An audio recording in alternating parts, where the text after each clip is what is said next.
Boa tarde, nono ano. Hoje iremos retomar o assunto que começamos em nossa primeira aula, o sumô, tá bom? Só que iremos tirar o sumô do Japão e trazer ele para o nosso país, para o Brasil. Quem fez isso? Quem trouxe o sumô para o Brasil? Os imigrantes japoneses trouxeram o sumô no século XX, né, por volta do século XX, e começaram a disseminar essa luta, né, no Brasil. Então, em 1912, aconteceu o primeiro campeonato brasileiro de sumô. Ele foi realizado no interior de São Paulo, né? Então, aí a gente já começa a ter um norte, né? Já começa a ter base de onde é que ele começou a ser mais difundido, no caso. Então, em 1912, acontece o primeiro campeonato brasileiro de sumô, em São Paulo. E em 1963, é criada a Federação Paulista de Sumô. Então, ele já começa a ser mais praticado lá em São Paulo, né? E que tem a sua primeira competição, a sua primeira federação, e aí a gente vai ter a criação da Confederação. A Confederação Brasileira de Sumô, ela foi criada em 1998. E aí ele começa a engatear, né? Porque vocês lembram que quando a gente trata de esporte, trata de uma luta, ele começa a ter mais ascendência quando ele começa a ter a sua federação, ter a sua própria confederação, porque aí começa a ter regras padronizadas, né? E em 2000 aconteceu o primeiro campeonato mundial fora do Japão. E onde foi que ele foi realizado? No Brasil. Então, o primeiro campeonato mundial realizado de sumô fora do Japão foi no Brasil, né? Então aí a gente já tem uma noção de que essa modalidade conseguiu se enraizar, conseguiu crescer aqui no Brasil, né? A gente não tem esse acompanhamento da mídia, né? Mas a gente começa a ter noção de que essa modalidade conseguiu se firmar. Então vamos lá. Quando se trata de atleta de sumô, há muitas, apesar dele ser muito praticado, né? Mas há como eu posso dizer a vocês, há uma discriminação quando se trata de atleta de sumô. Porque na sua grande maioria, os atletas de sumô eles são pessoas acima do peso, pessoas obesas. Apesar dessa discriminação com os atletas, o Brasil ele conseguiu trazer para o sumô muitos adeptos. Por quê? Porque as pessoas que buscam ele vê nessa luta uma luta não tão violenta, né? Apesar de ser muito emocionante, o atleta ele pode perder ou ganhar a luta em fração de segundos, mas ela não é tão violenta. E no Brasil ele teve que ser dividido por categorias, onde no Japão não é dividido por categorias no profissional, né? Nessa modalidade no sentido de profissional. Já no Brasil ele é dividido por categorias quando se trata de competição. Então ele divide lá os atletas por sexo, idade e o peso. E outra particularidade dessa luta do sumô no Brasil é que o Brasil é o único país fora do Japão, né? O único país fora do Japão que tem uma arena para treinamento de sumô, né? É uma particularidade também no Brasil.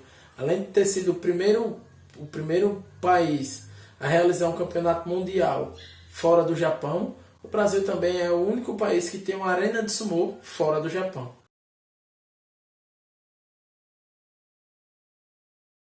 Iremos agora, gente, falar um pouquinho da vida do lutador de sumô, né? Falamos do sumô no Japão, a origem lá, trouxemos o sumô para o Brasil, falamos como ele foi engateando para se tornar o que ele é hoje no Brasil. E agora vamos falar um pouquinho da vida do lutador de sumô. Os lutadores de sumô, mesmo recebendo esse status de herói no Japão, a grande maioria deles vem da zona rural, né? Então, depois que eles recebem esse apoio da família para virar um lutador de sumô, ele precisa encontrar, eu vou falar os nomes em português, porque aí fica mais fácil de vocês acompanharem, mas no livro de vocês tem lá o nome em japonês, tá bom? Ele precisa encontrar um estábulo, né, que é onde são treinados os atletas de sumô. Só que nesses estábulos é um técnico para, um exemplo, 50 atletas. Então o atleta, o lutador de sumô, ele precisa também ter vamos dizer assim, essa autonomia para treinar, porque é um só técnico para vários lutadores. né? Então, se ele começa a treinar sem vontade, a ficar enrolando, vulgarmente falando, né, como a gente fala, então ele não consegue ter essa evolução, porque é um só técnico para vários atletas. E esse técnico, na grande maioria das vezes, ele é um lutador que já se aposentou, né, que já chegou lá no seu topo e não é mais lutador, aí começa a ser técnico. E esse técnico treina 50 pessoas em um estábulo, mas ele treina em média 50 estábulos, né? Então vamos dizer assim que ele treina em torno de 700 a 1000 atletas, dependendo, né, da desenvoltura dele. E desses 700 a 1000 atletas, ele só consegue transformar em lutadores profissionais 10%. Né? Então, de 700 atletas, 70 viram lutadores profissionais. Os demais vão ficando no meio do caminho, não conseguem se adaptar. Por quê? Porque é uma rotina de treino, como vocês sabem, a rotina de treino de atleta ela é muito desgastante. O sumô não poderia ser diferente, né? Apesar de não ser uma luta violenta, mas ela é bem desgastante. Então, os atletas eles se acordam cedo, precisam treinar o dia inteiro, precisam de uma alimentação diferenciada. Então, isso termina desgastando o atleta, às vezes muito cedo. Se a gente for pegar, tem atletas de sumô que aos 30 anos para de lutar, porque não aguenta mais, já teve muita lesão, né, se machucou. E assim a gente consegue ver que a vida de um lutador de sumô não é tão diferente da vida de um atleta, né?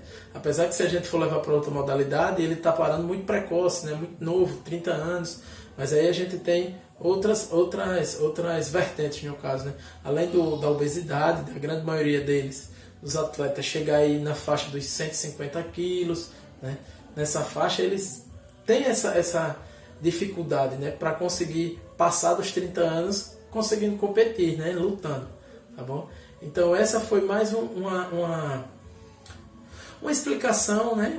Falando um pouco da vida do atleta em si, né? Mesmo que seja um atleta de luta, de sumô, todo mundo pensa, só precisa ser forte, gordo e tirar o outro atleta de dentro da arena de luta. Não, mas eles precisam ter uma técnica, eles precisam ter um treino.